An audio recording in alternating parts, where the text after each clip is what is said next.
Boxingego here. If you like this video, make sure you hit the like button and also subscribe to the channel and hit the bell icon on the top of your screen to get notified when the latest new content drops. 1. Danny Garcia G checks Top Rank for saying the Crawford fight was offered to him and that whole spin. Stay tuned. What up, fight world? It's your boy Ego and I'm back with some more boxing. Make sure you smash the like button. Also subscribe to the channel for the latest and greatest in boxing. If you want to become part of the gang notification gang, please hit the bell icon. Shout out to the super chats, channel donations, the Venmo donations, and the Patreon family. We working now. I went over this on the live stream. I did a video also, and I dropped that. Went in detail. The video is like 30 minutes long. Check it out. And I talked about this whole Danny Garcia versus Terence Crawford, him being offered $3 million deal. Now, I went in. Danny Garcia's responded, and we'll get to that. A lot of people just from, covering boxing for so long, I see how the game goes. They have emotions. They're emotionally invested into these fighters or entities and situations. So, it's not like they're searching for the truth. If it sounds good, they just run with it. And I don't do that here on my channel. And I talked about the Terence Crawford. I love Crawford to death. I think Danny Garcia is a good fighter. Crawford versus Danny Garcia is an excellent fight. No doubt about it. But people, as fans, they're fans, fanatical. The root word of fanatical is fan. And that's how a lot of people act with emotion and impulse and stuff. And they hear a fight that sounds good and they hear a report and hear what, one side said, and they just run with it. But I analyzed it in that 30-minute video and also on my live stream, and there are aspects that really didn't make sense about the offer. One, is Danny Garcia a $3 million fighter? You're trying to start the first ever, since Top Rank has been, because ESPN is actually, unbeknownst to some people, ESPN has done a pay-per-view before for boxing. It was with Antonio Margarito and whoever, Kermit Cintron or somebody. But since Top Rank started this long-lasting, 7-year deal or whatever, it would be the first of that merger or that pairing, that they've put together a pay-per-view. So, a fight they feel is worthy of pay-per-view, whether I don't know if the fans do or don't, but Top Rank does, and then you're gonna offer him $3 million. Not only are you doing that, but you're gonna offer it via phone call and not go through his actual management and advisory team, Al Haymon, or Tim Smith, or whoever.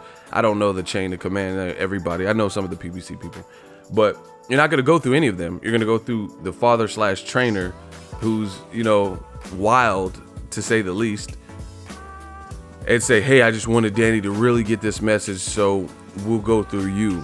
And if you decide that you are interested in this offer, then we'll talk to Al Haymon. Listen, you got to go through Al Haymon regardless, and you can't step on his toes, then why not go through him from the beginning? It doesn't, to me, the article, that's what Top Rank is suggesting. That makes absolutely no sense, because you could still, if you have to go through someone regardless, then you might as well face the music and go through Al Haymon. However, if you wanted some kind of insurance, then after you went through the person you would need to go in the end through, then maybe have this sidebar call to Angel Garcia, say, hey, get with Al Haymon. We offered you a substantial offer to fight our fighter Terence Crawford. He has more of the details, but I'll give you a quick overview. Boom, boom, boom, done. You don't just go through. And this is what I said. Once again, Danny Garcia responded. He basically corroborated everything that I said in the video. And notice my video came out before this. So, I don't wait for the fighters or trainers. I just tell you what I think. He also announced the location of the Granados fight, which they didn't do at the PBC on Fox unveiling. This is what Danny Garcia posted. Him and Adrian Granados. He said, my next fight is April 20th, 2019. at the Barclays Center live on primetime Fox TV. So it's no pay-per-view or anything. He's coming off a loss fighting Adrian Granados, what we knew, April 20th, and it's going to be at the Barclays Center, which is good to know because at a point they didn't really have a venue announced. Listen, this is the part. Anything else is a media stunt to promote another fight.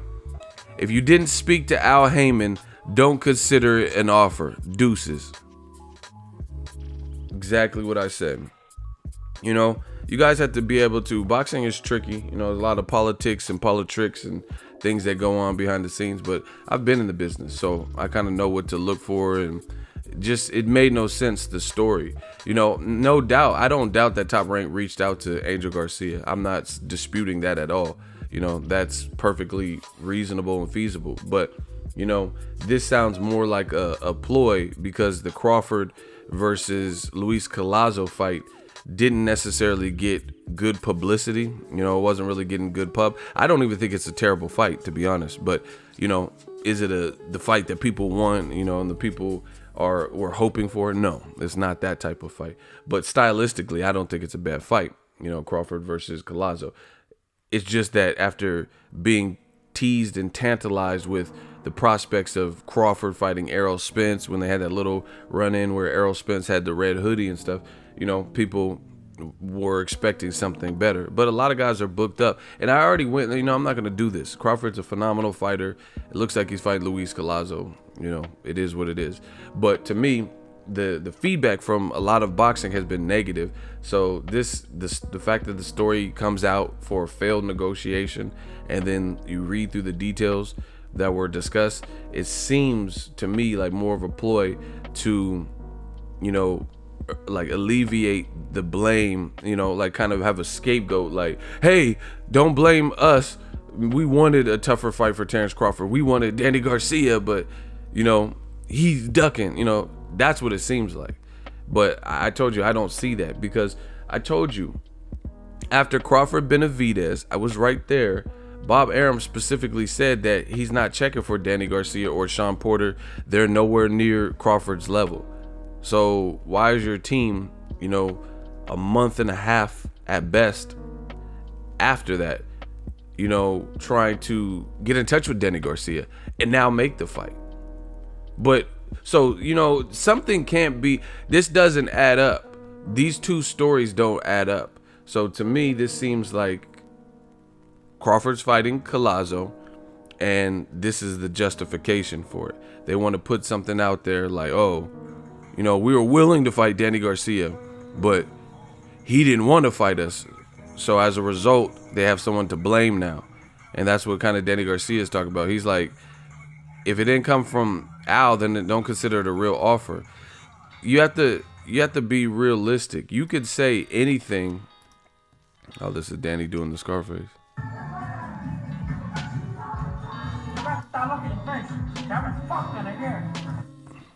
You gotta really think about it.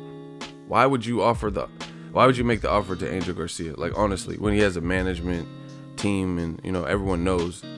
Like, I've never heard like any of these PBC fighters say, oh yeah, we need to, you know, you want to fight me? Yeah.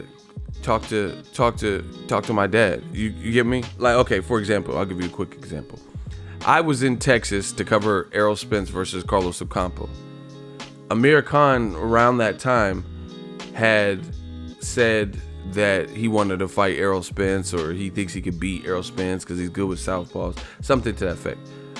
So I asked him about it, you know, and the same thing with Mikey Garcia. We were asking, you know, about those particular fights. And he said, oh, Mikey Garcia, Amir Khan, they got Al number. Tell him to call Al. Errol Spence didn't tell me, yeah, they got Derek James' Facebook. Call Derek. He didn't say that.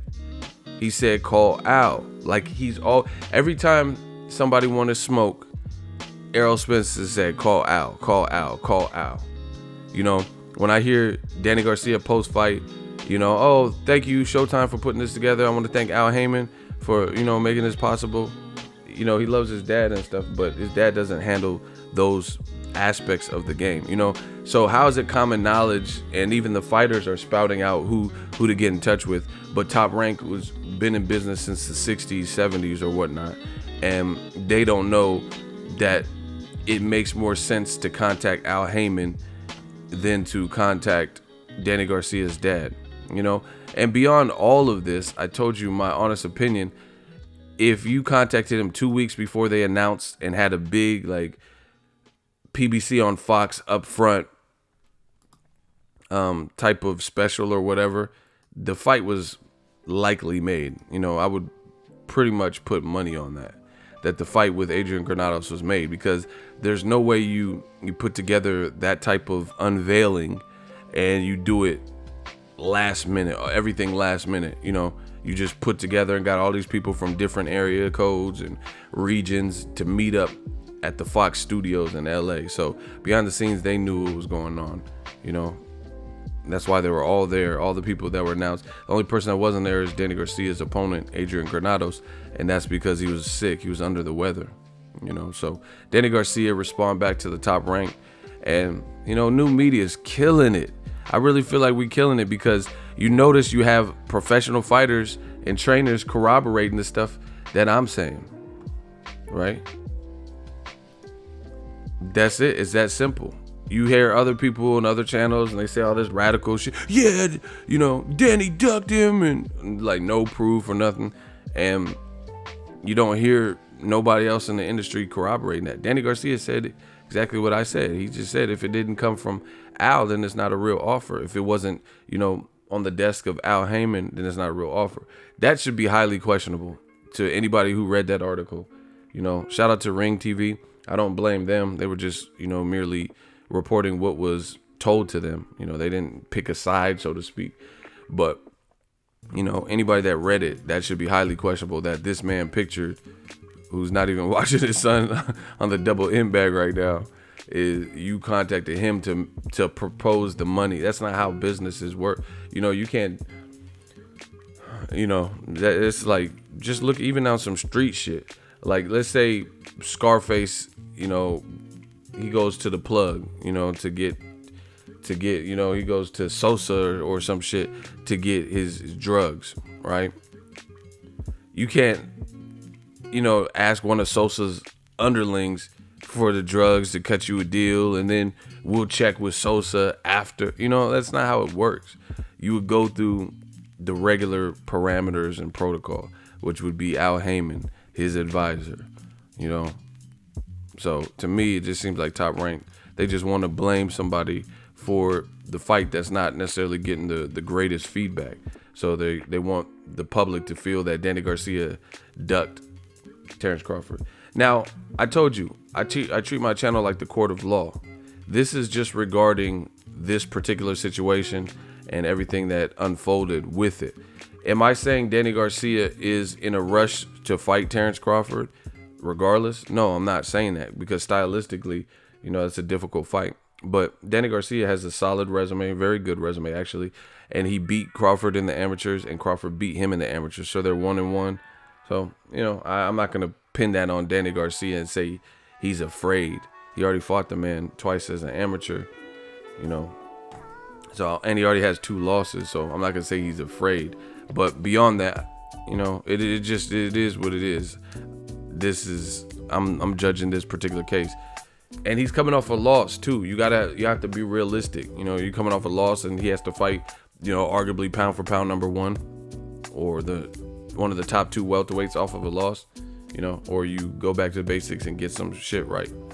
You know, is anyone expecting Conor McGregor to fight the #1 seed in his? You know, that's just not really how it works when you come off of a loss. But nonetheless, that's my thoughts. Danny Garcia responded. Drop your thoughts in the comment section. Make sure you smash the like button as always.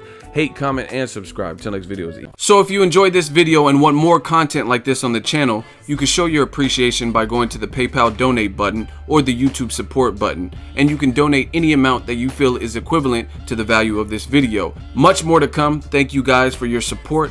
Boxingego, the future of boxing.